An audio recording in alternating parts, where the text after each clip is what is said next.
Assalamualaikum warahmatullahi wabarakatuh. Perkenalkan, nama saya Naswa Cinta Asifah Salsabila dengan NIM C1D023040. Di video kali ini, saya akan menampilkan video simulasi mengajar untuk memenuhi tugas mata kuliah model pembelajaran yang diampu oleh Bu Uki dan Bu Vera. Dalam video ini, capaian pembelajaran yang akan dicapai adalah peserta didik mampu menceritakan kembali isi salah satu jenis puisi rakyat, mengenal dan mengimplementasikan struktur puisi rakyat, serta menyeleksi karakteristik jenis-jenis puisi rakyat. Lalu, untuk tujuan pembelajarannya adalah yang pertama, peserta didik mampu menceritakan kembali isi salah satu jenis puisi rakyat yang telah disimak dan dibaca. Yang kedua, peserta didik mampu mengenal dan mengimplementasikan struktur puisi rakyat, pantun, gurindam, dan syair. Yang ketiga, peserta didik mampu menyeleksi ciri-ciri atau karakteristik dari jenis-jenis puisi rakyat. Untuk materi pembelajaran, di video ini akan berfokus pada materi puisi rakyat yang berisi pantun, syair, dan gurindam. Mulai dari pengertian, ciri, dan tujuan puisi rakyat, lalu jenis puisi rakyat, yaitu pantun, syair, dan gurindam, struktur pantun, gurindam, dan syair, serta kaidah kebahasaan puisi rakyat itu sendiri. Media pembelajaran ada bahan ajar berupa PPT, lembar teks contoh puisi rakyat, LKPD, LCD proyektor, laptop, spidol, dan papan tulis. Model pembelajaran yang digunakan di dalam video ini adalah model pembelajaran kontekstual, yaitu membantu peserta didik dalam memahami materi pembelajaran yang dikaitkan dengan situasi nyata atau kehidupan sehari-hari peserta didik. Lalu, metode pembelajaran yang digunakan ada dua, yaitu metode ceramah dan simulasi, yang bertujuan untuk menyampaikan informasi secara teoretis serta memberikan pengalaman peserta didik untuk menyimulasikan puisi rakyat tersebut. Intak dari model pembelajaran kontekstual, yang pertama konstruktivisme, yang kedua inquiry, yang ketiga questioning, yang keempat learning community, kelima modeling, dan yang keenam adalah assessment. Video selanjutnya adalah simulasi mengajar kelas 7 SMP materi puisi rakyat. Check it out. Assalamualaikum warahmatullahi wabarakatuh. Waalaikumsalam warahmatullahi wabarakatuh. Gimana kabarnya hari ini anak-anak? Baik. Sehat? Alhamdulillah. Sebelum masuk ke pembelajaran hari ini, alangkah baiknya kita berdoa dulu. Zaki, minta tolong pimpin doa. Mbak, duduk siap. Berdoa mulai.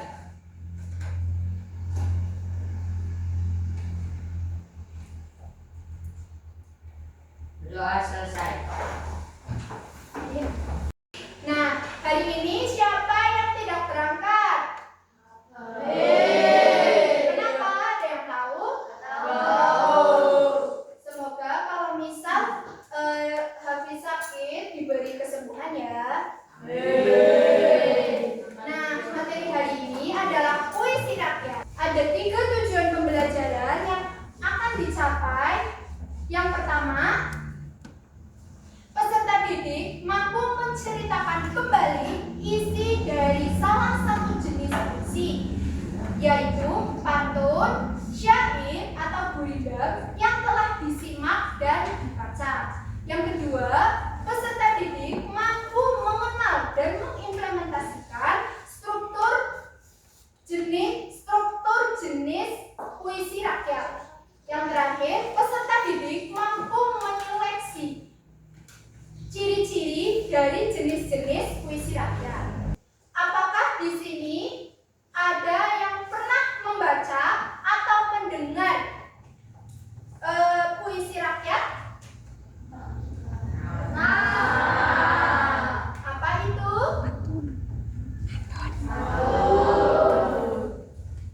Coba yang menjawab pantun boleh mencontohkan pantun tersebut.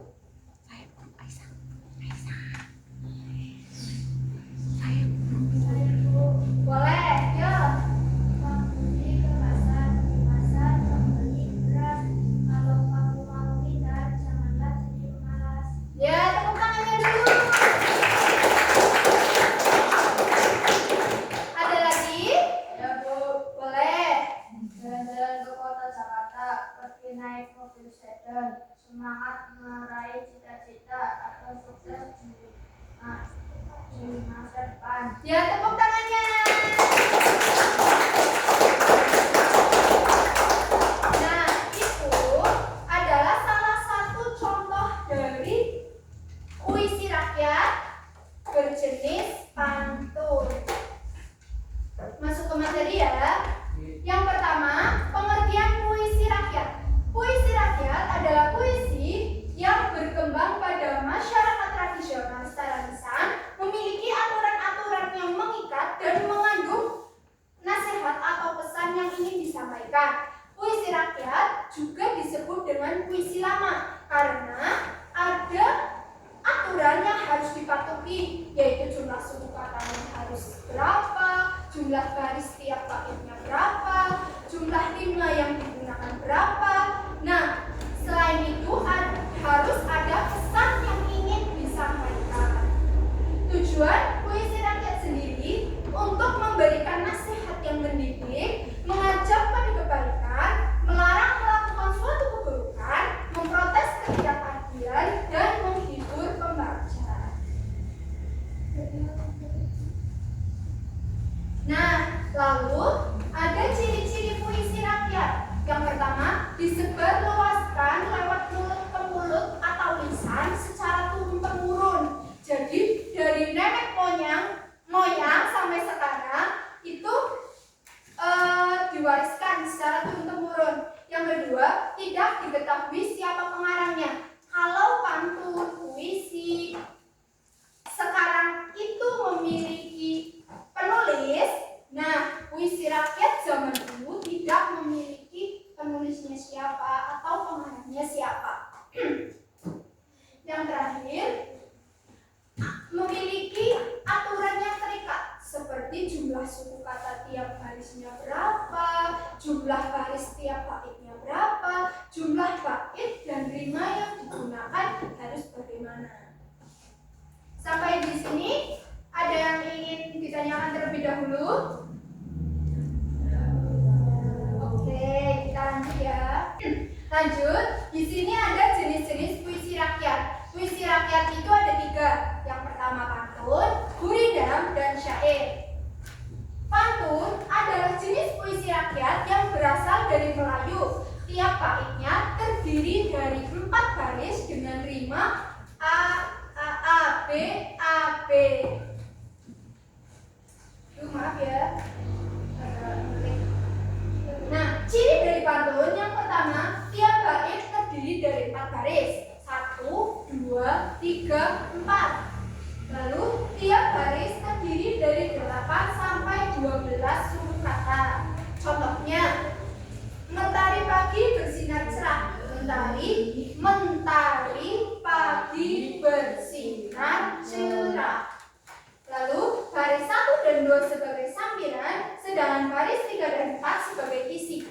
Jadi, baris 1 dan 2 itu sampiran, 3 dan 4 isi. Isi dari pantun itu hanya baris ketiga dan 4. Baris 1 dan 2 tidak ada hubungannya dengan baris 3 dan 4. Terus, berima akhir A, B, A, B. Ini udah rumusnya ya.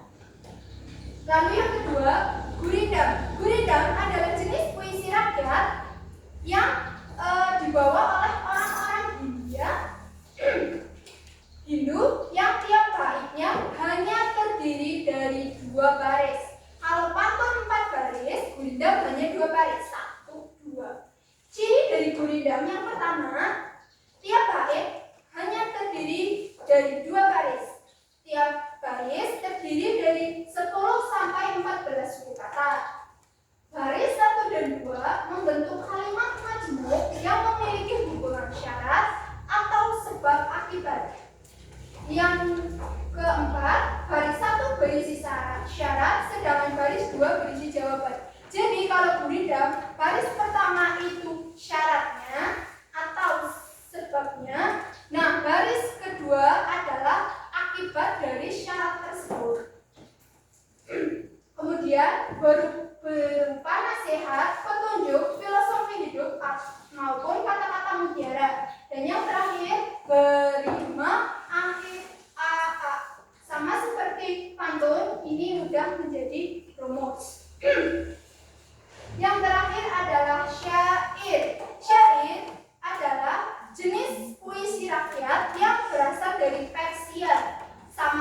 pantun yang tiap baitnya berisi 4 baris, tetapi jika pantun berima akhir a b, maka syair berima akhir a, dan setiap baris dari syair tersebut adalah isi. Ciri dari syair yang pertama, tiap bait terdiri dari 4 baris. Yang kedua, tiap baris terdiri dari 8 sampai 14 suku kata.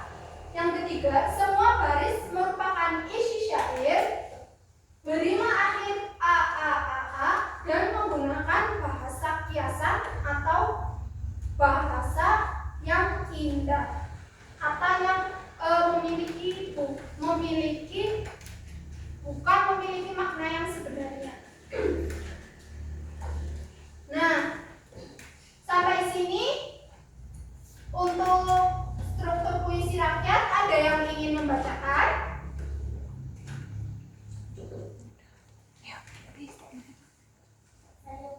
Boleh, yuk, Kak Ais. Satu bait pantun memiliki 4 baris. 2. Setiap baris dalam pantun terdiri dari 8 sampai 12 suku kata.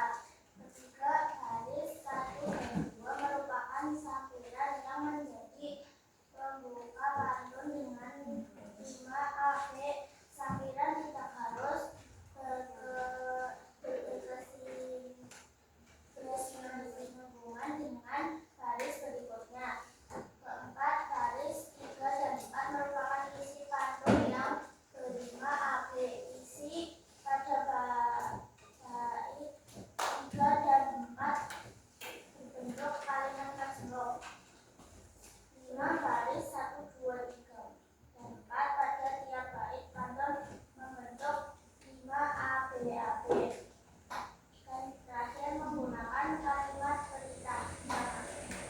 Terima kasih.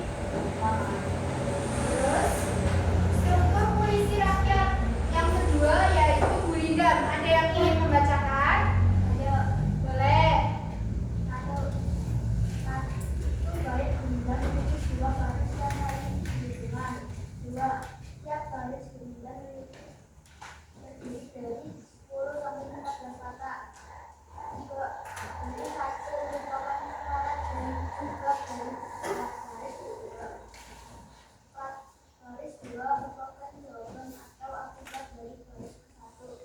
5. Baris 1 dan 2 adalah dalam memiliki 5 AA. Menggunakan kalimat yang menyatakan tujuan syarat. Itu bunyi alif dengan kita sama. Oke, terima kasih.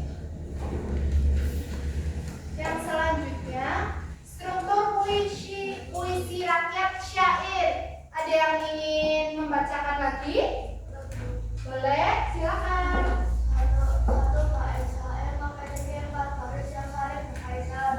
2. Tiap baris dalam syair terdiri dari 8 sampai 14 suku kata. 3. Baris 1, 2 juga terempat memiliki rima a. 4. Menggunakan kalimat yang menyatakan hubungan sebab akibat. 5. Pilihan kata yang digunakan bersifat simbolik. Oke, terima kasih. Nah, yang terakhir adalah kaidah kebahasaan puisi rakyat itu sendiri. Ada 5. Yang pertama, menggunakan kalimat pernyataan dan diakhiri tanda titik. Jadi, nada dari puisi rakyat itu terkesan datar karena berakhir menggunakan titik.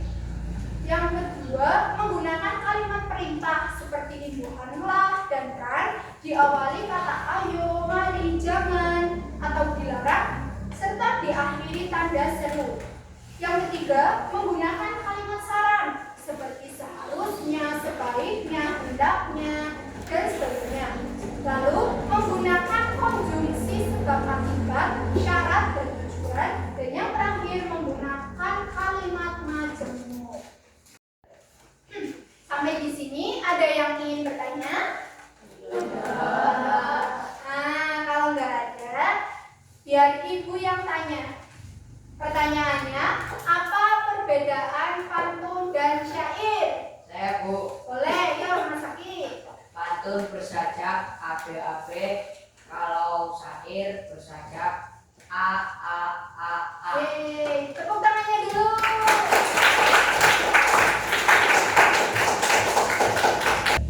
Nah, untuk memperdalam pemahaman kalian terhadap materi puisi rakyat, kita akan membentuk kelompok dan berdiskusi. Masing-masing kelompok terdiri dari 4 anggota. Karena daripada nanti kalian berebut ingin berkelompok dengan siapa, maka biar ibu saja yang membagikan kelompok ya. Setuju? Oke, kelompok 1, kelompok 2, kelompok 3, mas. Nah, kelompok 4, kelompok 5, kelompok 6, dan kelompok 7. Bisa dipahami? Ya. Nah, di sini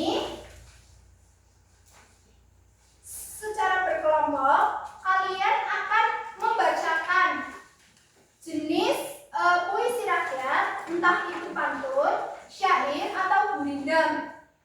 Tergantung nanti kalian dapatnya apa, lalu tuliskan isi dari pantun, syair, atau gurindam tersebut. Bisa dipahami? Nah, sekarang membentuk kelompok ya.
Siang 2 kali, tepuk sore 3 kali, dan tepuk malam itu tidak tepuk. Atau bisa dipahami? Nah, dimulai ya. Ada 3 kesempatan. Oke? Tepuk pagi, siang, sore, malam. Ya, belum fokus ya, berarti belum fokus. Lagi, tepuk pagi, siang, sore, pagi, siang, malam. Lagi kesempatan terakhir.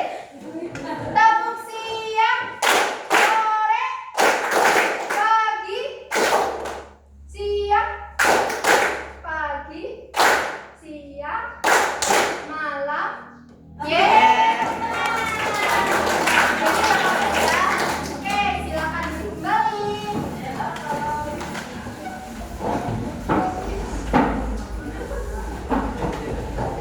Nah, sebelum kalian mempresentasikan, halo,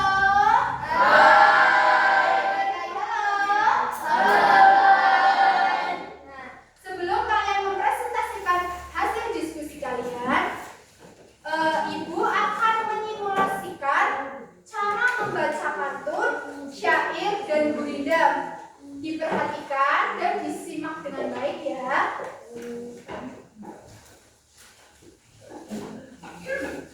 Yang pertama, pantun. Mentari pagi bersinar cerah, burung berkicau di atas dahan. Sholat 5 waktu janganlah lengah.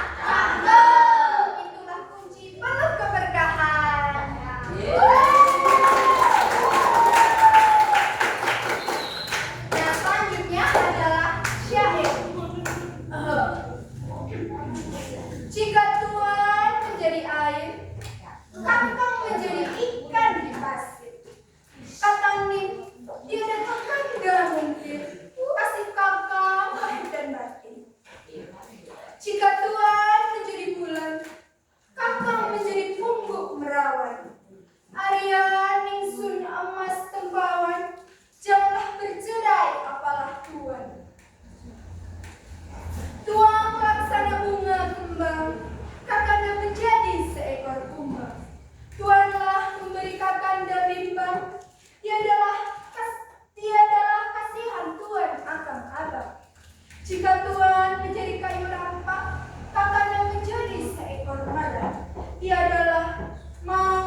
seketika pun tiada dapat bergerak.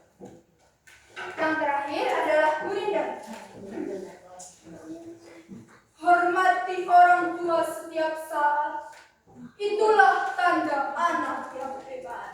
Nah, begitu. Jadi nanti setelah kalian membacakan pantun syair dan gurindam sesuai dengan kelompoknya masing-masing, maka kalian akan menceritakan kembali isi dari pantun syair dan gurindam tersebut. Bisa dipahami? Bisa. Oke. Nah, sesi berikutnya adalah presentasi.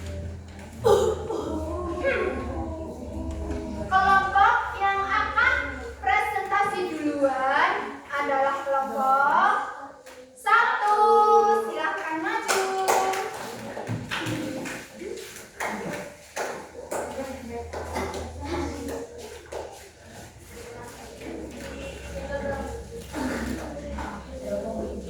Ayo, bisa dimulai. War-war tadi terbang tinggi. Tegak-tegak di atas jalan. Dan kiri pakai helmet. Itu pernah kesenangan. Ya,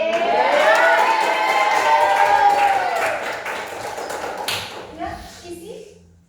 Isi pantun tersebut adalah nasihat agar tidak iri kepada orang lain dan selalu serta ikhlas dalam kehidupan. Bagus. Silakan duduk.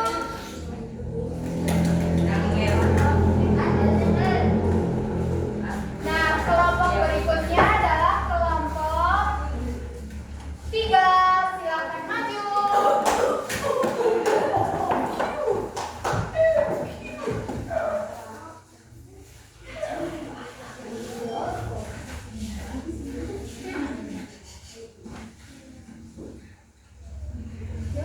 Bisa dibaca? 1, 2, 3. Barang siapa tiada memakan agama, sekali-kali tiada boleh dibilangkan nama. Tepuk tangan.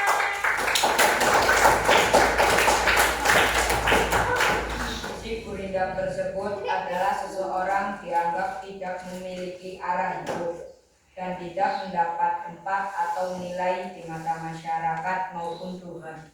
Bagus.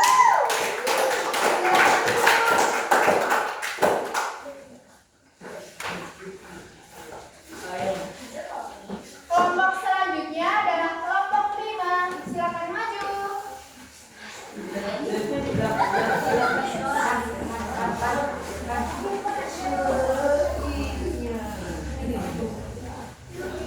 Bisa dibaca bersama. Mari kita selalu bersahabat, karena membaca selawat, siksa kubur sebelum lewat, menuju ke alam akhirat. Tangan.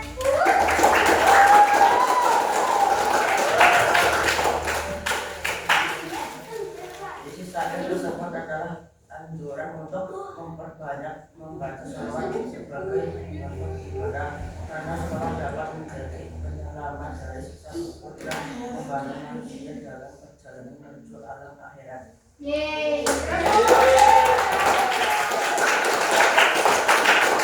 Karena semua kelompok sudah maju mempresentasikan hasil diskusi, sesi berikutnya adalah mengerjakan LKPI. Ayo kembali ke duduk masing-masing. Kembali ke semula.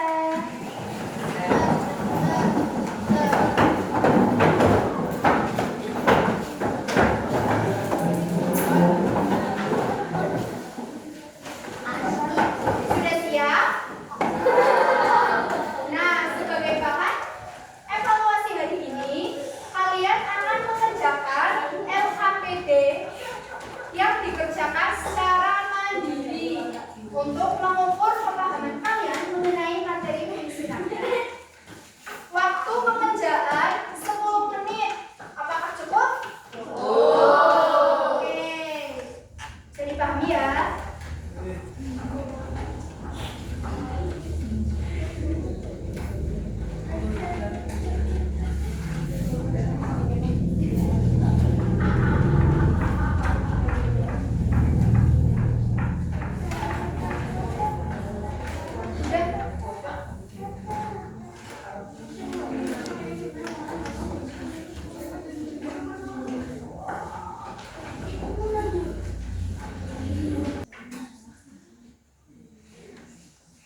Mau ice breaking dulu tidak sebelum mengakhiri pembelajaran?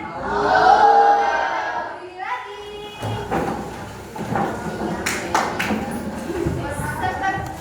Masih seperti tadi, kita tepuk pagi, siang, sore, malam. Ini beneran ya? Yang belum fokus atau masih salah, maju ke depan, goyang rumah. Oke, siap?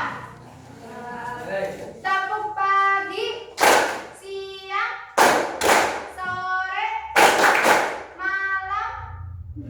Lagi. Tepuk sore, malam. Terakhir.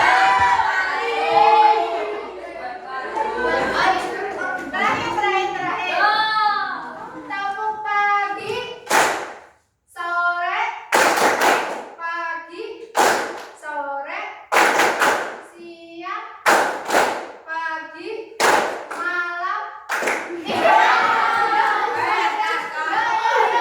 Nah, apakah materi hari ini berjalan menyenangkan teman-teman anak-anak? Apakah materi yang disampaikan bisa dipahami? Bisa. Nah, untuk pertemuan selanjutnya kita akan masuk ke materi teks pidato. Bulan materi hari ini adalah teks puisi rakyat, disebut juga sebagai puisi lama karena disebarluaskan dari mulut ke mulut atau secara lisan, secara turun-temurun dan terikat dengan aturan tertentu seperti jumlah kata, jumlah baris, jumlah bait, dan rima yang digunakan. Bisa dipahami? Ya. Oke, untuk mengakhiri kelas hari ini, alangkah baiknya kita berdoa dulu ya. Zaki minta tolong pimpin doa. Tutup, siap. Berdoa mulai.